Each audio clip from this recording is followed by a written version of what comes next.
សួស្តីបងប្អូនគ្រីស្ទានទាំងអស់គ្នាជួបជាមួយខ្ញុំទៀតហើយលោកយាយសួនញ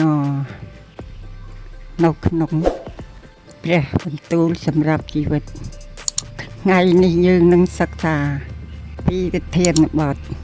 ដ៏សំខាន់ជីវិតខ្លីណាស់កុំជាប់ជំពាក់នឹងលោកីទី1ទទួលស្គាល់ជីវិតខ្លីណាស់យើងមិនដឹងថានឹងមានអ្វីកើតឡើងនៅថ្ងៃស្អែកឡើយព្រះបន្ទូល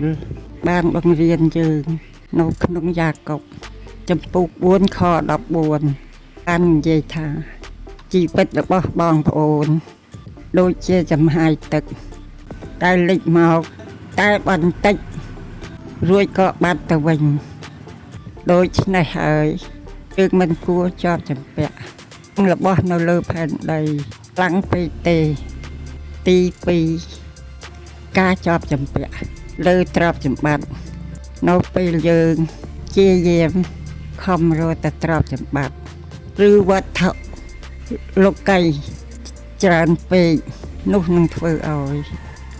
ឬបាត់បង់យើងបាត់បង់សេចក្តីសុខពិតព្រះយេស៊ូវបានបង្រៀនយើងនៅក្នុងលូកាចំពុក12ខ15និយាយថា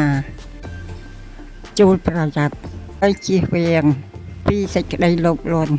គ្រប់បែបយ៉ាងបាត់ជីវិតរបស់មនុស្សមិនអាស្រ័យលើសម្បត្តិបបោទេទី3ផ្លាស់ប្ដូរការបដោតអារម្មណ៍ដើម្បីរស់នៅក្នុងសន្តិភាពគួរចំនួនពីការផ្ដោតលើរឿងអស់កលជានិច្ចវិញឲ្យពេញចិត្តនឹងអ្វីដែលយើងមាននៅថ្ងៃនេះឲ្យចែកម្លែកដល់អ្នកដទៃសូមបងប្អូនទាំងអស់គ្នារស់នៅដោយសន្តិភាពជួយចុចដាយឲ្យយាយមួយផង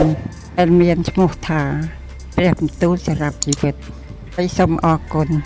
អល់ចៅដែលបានជួយតាមA B A សូមព្រះប្រទានពរអាមែន